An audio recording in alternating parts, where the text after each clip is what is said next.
My 30 female, best friend, 27 female, asked me to stop stealing her identity. I'm really struggling to understand whether I'm being disrespectful of a friend's boundaries or whether I'm slowly being asked to make myself smaller, and I need outside perspective because I'm genuinely confused. I have a close friend with whom I have a long and emotionally intense history. We've both been going through difficult personal situations, and recently we decided to reset our friendship and try to communicate more honestly and healthily. That's when this issue came up. I'm naturally a curious person. When something interests me, I explore it. If I like it, I keep learning. If I don't, I move on. I don't do this to compete with anyone or to copy people. It's just how my mind works. Recently, I started learning Excel to better manage my personal finances and understand money more. She always talked about how important it was for people to understand their finances. And I also started learning astrology because it interested me and I genuinely enjoyed it. I only read my own chart and my son's. However, she told me that these things make her uncomfortable because she feels they are hers. Astrology is something she feels deeply connected to and sees as part of her identity. She also wants to charge for her knowledge, and she also associates Excel and finance-related skills with herself. She's an administrator. She says that even though she knows I'm not trying to hurt her, emotionally she feels unsafe when I do things that she considers part of who she is. Lexi asked me to stop learning astrology and to stop using Excel. She says I could use apps to manage my finances. She acknowledges that this sounds selfish and says she wishes she could feel differently, but emotionally she just can't. Furthermore, she explained it by saying that some things are part of people's identities and roles, and that these roles should stay separate. For example, she said that if someone were to write a book about our shared history, it should be me because I'm a writer, but if someone were to create a foundation or sing a song, it should be someone else, as if certain paths belong to specific people and crossing them feels wrong to her. What's hard for me is that I don't feel competitive at all. I don't feel threatened when people explore things I love, and if a friend wanted to learn something I care about, I would support them. But now I'm being told that my curiosity and learning make her feel unsafe, and that continuing to learn certain things, even for myself, hurts her. I want to respect her feelings, but I'm scared that the only way to do that is by limiting my growth, my curiosity, and my personal development. I don't want to lose a friendship, but I also don't want to slowly disappear inside it. So, I'm asking honestly, is it reasonable for a friend to ask you to stop learning skills because they associate them with their identity? How can I navigate this? This friendship is played out. Cut your losses and say goodbye to Lexi. She's way too high maintenance and self-absorbed. As a parting gift, tell her that astrology and Excel are both things millions of people know and use. She's being really arrogant. Excel. Girl, come on, you're too old to entertain this nonsense. Of course this is unreasonable. I'm gonna tell my boss sorry I can't use Excel. My BFF called dibs. Like please, why would you even need to ask this? Oh, she's fragile. Excel is part of her identity? Get a grip. She's being way too extreme and cannot gatekeep extremely common things, such as astrology and Excel. She's trying to keep you from managing your finances and diving deeper into a hobby you like. Doesn't sound much like a friend you'd want to have IMO. Since when is Excel an identity? It is weird and poorly adjusted to feel unsafe, because a person you have been friends with for years like / uses the same things as you. This is not a reasonable expectation or response to whatever issues she's dealing with. Your best friend's entire identity is Excel and astrology? LMAO. As an accountant, tell her she's stealing my identity, and I've been using Excel way long than she has. In any case, no, she's just the type of brain-dead imnote like Kivridro you find in the wild. She should go find other hobbies that aren't related to Excel and astrology, because that's kinda sad and cringe.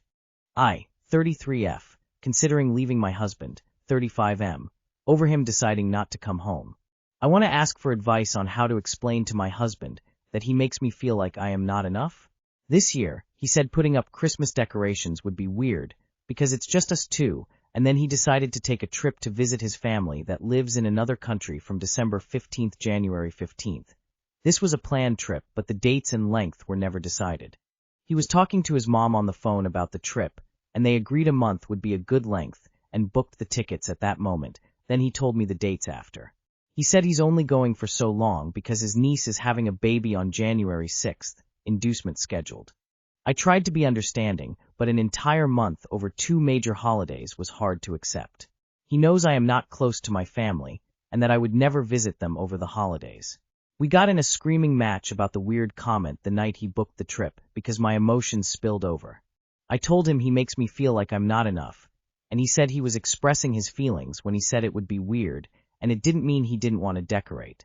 A few days later, when I dropped him off at the airport, we were good and hugged, kissed, and said we would miss each other. On Christmas, he got $600 from his brother to buy a barbecue pit as a Christmas gift, and it pissed me off because next month I am paying his tuition. Dink, but I make triple his salary, and I've paid $15K in cash towards his school so far. I told him he should put it towards school, and he said no because it's earmarked, and he can't not do it. When I brought up the weird comment again, he defended himself by saying, "You didn't want to do any Halloween decorations or party." I explained there's a big difference between Halloween and Christmas. This threw me into a spiral. I got so depressed and told him I didn't want to talk. 3 days later, when we finally talked, he said he was looking into flights to come home early, and coming home a week early was $700.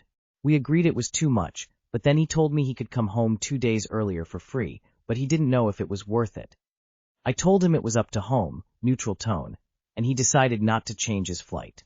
Since he's been gone, I am realizing how little he does. He has to be told to do housework. When he said he's going to do something like move nightstands and put up curtains, it takes weeks, and I usually end up doing it. And then when he sees me doing it while he happens to be playing video games, he's like, "Oh babe, I was going to do that." And it turns it to whatever, and then a quick apology. I overall just feel like I am not enough for him. Previous Christmas context. 2 years ago, I said nothing over the Christmas holiday, and decorations and celebrating were never discussed. The year before that, he didn't want a fake tree because he's never had one, but he didn't want to make the effort for a real tree. You are bankrolling this guy's life, and he doesn't contribute to your home or relationship in any useful way. I'd say he's a dead weight, and to be honest, you can do better. I mean, you're not leaving him because he went on a month-long trip. That was just the straw that broke the camel's back. I think there might be a little projection when you worry you're not enough for him.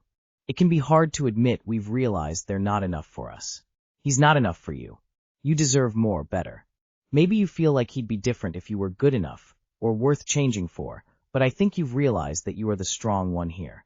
You're the one carrying the team. His bad behavior is not a reflection of you or your worth. It is a reflection of him. I'm going to focus on what I think is the biggest red flag. He went on a month trip without you? Why didn't you go with him? Even for a week or so to celebrate together. You mentioned his niece giving birth January 6th. Why did he have to go 3 weeks before?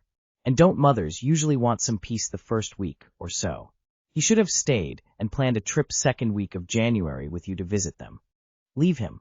He sounds like a literal man-child, and you don't want to be stuck with parenting both him and a real child down the track. He is a flop. Leave his ass. He's using you. You're funding his education. Leave him before he graduates and leaves you.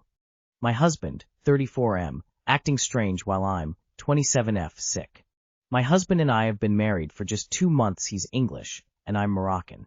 Right now, we're living with his mother in the same house because I don't have a work permit in the UK yet, and I'm still in the process of sorting out my visa. My husband has always been difficult. We've had breakups and makeups before due to long distance. I don't have any family here in the UK, so my only family is him and his. When I first came here after getting married, it was the first time I met his family because I couldn't come to the UK before due to visa issues. A few months ago, I caught a stomach infection, and my stomach has always been sensitive. Back home, we go to the hospital at the slightest problem, but I wasn't sure how things worked here. That day, I told my husband I was feeling very unwell. He said we didn't have to go out if I wasn't feeling well, and so we stayed home. But the pain kept getting worse, and he knew how bad it was. He just turned over and went to sleep snoring, while I sat in bed writhing in pain. At some point, I couldn't take it anymore. I woke him up and said we needed to go to the hospital because I was feeling really unwell. He said, "For God's sake, do you really need to go to the hospital for this? Just try to vomit. If you vomit, you'll feel better." I couldn't vomit. I hadn't eaten anything because I was too scared of the pain. His behavior felt so strange to me. I was crying from the pain, and he seemed completely indifferent. He suggested calling a taxi, but I didn't have a UK phone number, and then he said, "Fuck sake, just go yourself then." I couldn't even move properly from the pain. Later, he brought me some ibuprofen and told me to take it, but my stomach acid had risen, and the pain was intense. I also had heartburn, so I didn't want to take it. I even checked with ChatGPT whether the medicine would worsen my acid, and I still didn't want to take it. He said, "If you don't take it, our relationship will be bad, we might break up." I didn't take it because I was already in too much pain. Then he said, "I can't deal with you," went down to the living room, and slept. About an hour later, after going to work, he texted me asking if I was okay and how I was feeling, and told me to go to the doctor by myself. The next day, I thought we would go together, but he didn't come. I went to the doctor on my own while he stayed home with his mother. I wasn't feeling extremely bad at that point, but my overall condition was weak days of stomach pain, and not eating had left me exhausted. Today, I suggested that we go get my medicine together, and again he was sighing and complaining while getting ready. When I looked, he had already left the house and locked the door. On the bus, he didn't even sit next to me. I couldn't understand what I had done wrong. Is being sick a crime? How can someone behave like this toward their partner, especially their spouse? We are newly married, and I really don't know what to think. He said, "If you don't take it, our relationship will be bad, we might break up." What? Opie, your husband doesn't seem to like you at all. None of this is what a loving and supportive partner would do. Life is too short for this kind of treatment. Can I ask why you married him? Not mocking, just truly curious. The way you described him makes out to be simply awful. 2 months in, and he is acting this way? I can tell you from experience and statistics, this behavior is likely to worsen. For your safety, I encourage you to make a plan to return to your home country or arrange to stay elsewhere in the UK and get an annulment. This is an indicator of more serious abuse down the road. This is awful. Horrible, terrible, again awful. There is no excuse for this behavior. For future reference, if you're ill or in pain but hesitant to go to the hospital, call NHS 24. The number is 111. As for your husband, he is a disgrace. If I was writhing in pain and said to my husband I needed to go to the hospital during the night, we'd be straight out of the door and he'd be driving me there. No complaints. This is not acceptable. I think you need an annulment and to go back home. He doesn't even seem to like you at all. What he did is not normal or okay. He's a giant asshole.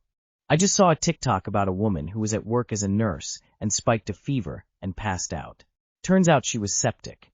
Her husband's phone was on D&D, and when they finally got a hold of him, he told her he'd see her when she got home and hung up. He refused to come to the hospital, didn't tell their kids, played Xbox the entire time. Is that what you want your life to look like? Go home, sweetie. My 34 female friend, 26 female, is upset because of a comment I made about showering. I went on a 3-day staycation with 3 girlfriends. One of them, after a long day of activities, one of which was us dancing in a smoky club with random people, decided she's not going to shower because her hair is straightened. She went home with a guy she met at the club and still didn't shower the next day. I told her she could just tie it up because not bathing after being in a club especially is a bit wild. My exact words. She said she felt like I was judging her, and now she's upset. I told her my intention wasn't to offend her, but she's still upset. I'm leaving the staycation 1 day early because things are really tense even though I apologized. In my mind, I stand by what I said though. When I got back from the club, I reeked of cigarettes, alcohol, and sweat. I had people, while talking over the music, spit on my face multiple times. So to me, it's gross. I didn't say that to her obviously. I said that's wild. I'm not sure what to do now to save this, especially since I've apologized. Nothing. She's overreacting. You've apologized and she's acting like a child. Let it go. I'm judging her from here. If you ever want to lose a friend, go on vacation with them. LOL. Well, you're probably nicer than me, because that's downright gross. I don't want to be around funky people. I guess men might react differently, because I'd tell my buddy that he was nasty if he didn't clean up. See, this is why I'm not friends with dirty people. In my opinion, having her hair straightened, I am assuming she had her hair blown out, is not a reason to not bathe. On the rare occasion I have my hair straightened, I use a shower cap and shower daily. I then touch up with a flat iron if the humidity from the shower caused any frizzing.